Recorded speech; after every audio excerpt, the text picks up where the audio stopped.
दोस्तों इस वीडियो में बात करने वाला हूँ आपसे मैं इन्वेस्टर माइंडसेट के बारे में और उसके साथ साथ मैं आपको एक एग्जांपल लेके भी दिखाऊंगा कि क्यों आपको एक अच्छा माइंडसेट होना बहुत ज़्यादा ज़रूरी है। आप अगर रिजिड होके आते हैं कि नहीं मैं जो एनालिसिस कर रहा हूँ वो तो बहुत अच्छा ही है, मैं कुछ गलती कर ही नहीं सकता, स्टॉक मार्केट अगर फॉल कर रहा है तो उसमें कोई मेरी गलती नहीं है, मैंने बहुत अच्छा सिलेक्शन किया है, इस सेटअप से निकलना पड़ेगा। क्योंकि कई बार क्या होता है ना, कुछ लोग थोड़ा बहुत पढ़ लेते हैं, थोड़ा बहुत नॉलेज आता है तो सोचते हैं कि मैं बहुत एक्सपर्ट बन गया।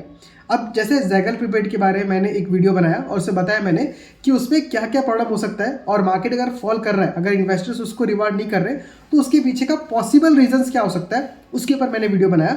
और उसके पहले मैंने ये भी आपको शेयर किया था कि मुझे उसमें अच्छा ही क्या दिख रहा है, और मैंने ये भी शेयर किया था कि उसमें मैंने लगभग 1% का एलोकेशन लेके रखा है। क्योंकि मैं जब भी कोई कंपनी को नया पढ़ता हूँ और मुझे बिजनेस मॉडल अच्छा लगता है तो उसमें मैं 1% से 2% का एलोकेशन करता हूँ। तो जब बहुत लोगों ने मुझसे पूछा भी कि कंपनी क्यों गिर रहा है तो मैंने खुद भी उसमें जाके और इन डेप्थ में रिसर्च किया कि आखिर रीज़न क्या हो सकता है उसके डाउनफॉल के बारे में। और जब मैंने वो अच्छे से रिसर्च करके देखा तो जो रीजंस निकल के आए मुझे वो सही लगा, उसको मैंने आपके साथ शेयर किया। बट कुछ बेवकूफ़ लोग ऐसे होते हैं, उनको लगता है कि अरे ये तो हो ही नहीं सकता, कंपनी कभी खराब कर ही नहीं सकती।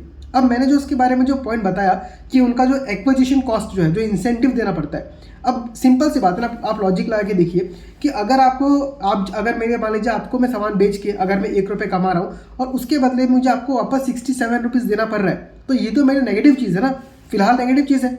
और मैंने आपको यही बताया कि अभी का सेंटीमेंट, मार्केट का जो सेंटीमेंट है वो कैसा चल रहा है। जो कंपनीज अच्छा रिजल्ट कर रही हैं उनके ऊपर भी बहुत ज़्यादा आपको मतलब बुलिशनेस नहीं दिख रहा, पूरे मार्केट में ही सेंटीमेंट खराब है। तो ऐसे सिचुएशन में इन्वेस्टर्स क्या होते हैं, बहुत ज़्यादा स्ट्रिक्ट हो जाते हैं और अपने पैसे को वो लोग पहले प्रोटेक्ट करने का ट्राई करते हैं। तो थोड़ा सा भी उनको प्रॉब्लम अगर दिखता है तो वो क्या करते हैं, पैसे को साइड लेके रखते हैं और वेट करते हैं कि हम बाद में जाके इन्वेस्ट करेंगे। ये थॉट प्रोसेस है।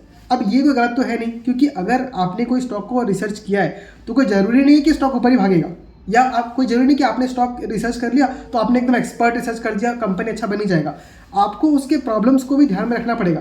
क्योंकि अगर आप आंख बंद करके बस उसके सपोर्ट में लग जाओगे अंधभक्तों की तरह कि नहीं मैंने रिसर्च कर लिया है वो कंपनी तो अच्छा ही है, तो सबसे बड़ा बेवकूफ़ आप ही रहोगे। क्योंकि मार्केट जो है वो बड़े बड़े इन्वेस्टर्स को हम्बल कर देता है। आपको कंपनी में कुछ प्रॉब्लम है तो उसको दिमाग में रख के चलना पड़ेगा, ताकि कल को कुछ अगर वो प्रॉब्लम बड़ा नजर आए तो आप उसमें से निकल भी सकते हो। क्योंकि अगर आप रिजिड हो जाओगे तो आप बोलोगे मार्केट फॉल कर रहा होगा, आप बोलोगे नहीं नहीं कंपनी बहुत अच्छा है मैं इसमें और पैसा डालूंगा।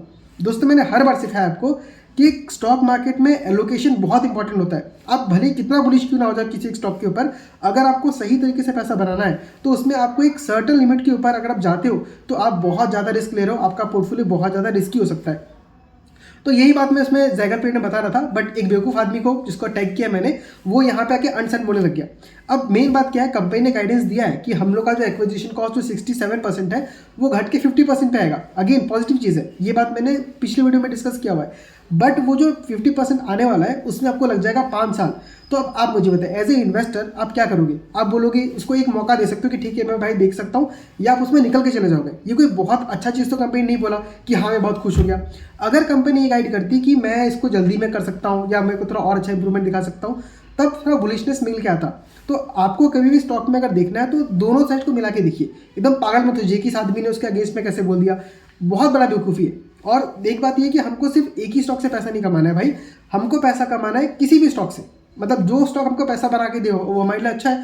अगर स्टॉक पैसा बना के नहीं दे रहा है तो आपको उसमें इमोशनल अटैचमेंट नहीं होना है, आपको ट्रिगर नहीं हो जाना है। जैसे मैंने अगर किस कंपनी के बारे में खराब बोला है तो लोग ट्रिगर हो जा रहे हैं कि कंपनी खराब हो गया, कंपनी को खराब बोल दिया, कुछ करने आता नहीं है। अरे भाई आपने जैसे मैंने अपना व्यू पॉइंट दिया है, आप भी अपना व्यू पॉइंट दो, उसके ऊपर डिस्कस करो। सिर्फ एक पॉइंट को लेकर आप किसी के साथ लड़ने मत लग जाओ। ऐसे बेवकूफ़ लोगों से आप भी दूर रहिए। अगर आपको सही तरीके से स्टॉक में रिसर्च करना है तो खुद जाके कॉल को पढ़िए कि मैनेजमेंट क्या बोल रही है, उसके बाद आप डिसीजन ले सकते हैं कि आपको स्टॉक में टिके रहना है कि निकलना है। अभी देखिए अगर आप बेवकूफ़ की तरह जैगल प्रीपेड में घुसे रहेंगे तो आपका ही लॉस होते रहेगा ना। इससे बेटर क्या है कि आप कॉशियस हो जाओ और उसको वेट करते रहो, वेट एंड वॉच करो, धीरे धीरे एलोकेशन को बढ़ाओ। तो मैं आपसे ये कह रहा हूँ कि मैं जैगल प्रीपेड में अभी वेट एंड वॉच कर रहा हूँ। अगले क्वार्टर में मान लीजिए कंपनी अगर कुछ इंप्रूवमेंट दिखाती है तो हम थोड़ा सा एलोकेशन में बढ़ा सकते हैं। कितना कंपनी का मार्केट कैप है, ओनली 3,000 करोड़ का मार्केट कैप है। अगर कंपनी जैसा बोली ग्रोथ करना चाहती है तो बहुत हमको मौका मिलेगा। ये कंपनी 3,000 करोड़ से बढ़ के 30,000 3 लाख करोड़ भी जा सकती है। बट वो एक दिन में तो नहीं होगा ना, 4 साल 5 साल 3 साल तो कम से कम लगेगा। तो उस 3 साल के टाइम में हमको बहुत मौका मिलने वाला है उसको ऐड करने का। हड़बड़ी नहीं करना है और फ्रस्ट्रेट नहीं हो जाना है कोई भी किसी स्टॉक के बारे में कुछ ये बोल दे। इनफैक्ट मैं तो उल्टा खुद ऐसे लोगों को ढूंढता हूँ जो मेरा इन्वेस्टमेंट है उसके अगेंस्ट में जो बोलते हैं, उसके बाद में उनके पॉइंट्स को खुद रिव्यू भी करता हूँ कि जो उन्होंने बोला है क्या वो एक्चुअली में प्रॉब्लम हो सकता है कि नहीं। अगर प्रॉब्लम हो सकता है तो फिर मैं उसका अपना जो डिसीजन थोड़ा बहुत चेंज करता हूँ। अगर मुझे लगता है कि नहीं ये प्रॉब्लम ज़्यादा आगे दिक्कत नहीं करेगा, आगे जाके मैं मैनेज कर सकता हूँ, तब मैं उस कंपनी में होल्ड करता हूँ। तो अभी बहुत दिक्कत हो गया इन्वेस्टर्स लोग का कि वो लोग अपने अलावा दूसरा व्यूज़ सुन ही नहीं सकते। लेकिन अगर आप दूसरों का व्यूज़ सुनेंगे तभी तो आपको समझ में आएगा ना कि हाँ इस स्टॉक में अगर ये प्रॉब्लम है तो दिक्कत आगे आ सकता है। तो ये हमको इन्फॉर्मेशन अच्छे से कलेक्ट करना चाहिए, बस बेकार का आपको मतलब कमेंटबाजी लड़ाई झगड़ा नहीं करना है। तो ये ऐसे बेवकूफ़ों की तरह आपको नहीं करना है, अपने आप को फ्लेक्सिबल बनाइए और जब भी कंपनी में खराबी आए तो अपने पैसे को प्रोटेक्ट कीजिए। क्योंकि मान लीजिए अभी स्टॉक जैसे मान लीजिए इसका हाई लगाया था इसने लगभग 459 460 का हाई था और आज ये चल रहा है 250 का, तो आपका लगभग 200 रुपये का लॉस हुआ कि नहीं हुआ। तो यही सब चीज़ हमको थोड़ा एक्टिव रहना पड़ेगा अगर आपको स्टॉक मार्केट में इन्वेस्ट करना है तो। वरना अगर आप म्यूचुअल फंड में करते हैं तो कोई दिक्कत नहीं है, बट अगर आप इंडिविजुअल स्टॉक में आते हैं तो आपको एक्टिवली ट्रैक करना पड़ेगा, आपको फटाफट फ्लेक्सिबल होना पड़ेगा और डिसीजन भी क्विकली लेना पड़ेगा, वरना आपका पैसा बहुत बुरी तरीके से फंस सकता है। तो यही बोलना चाह रहा था। अभी मैंने इंडिगो पेंट्स और बर्जर पेंट्स के बारे में पढ़ाई किया है, मतलब कौन कौन पढ़ा है मैंने, तो उसके ऊपर भी नेक्स्ट वीडियो बनाकर डालने वाला हूँ कि पेंट सेक्टर में आगे क्या हो सकता है। बट ये वीडियो मैंने एक माइंडसेट की तरह बनाया कि आपको रिजिड नहीं हो जाना है।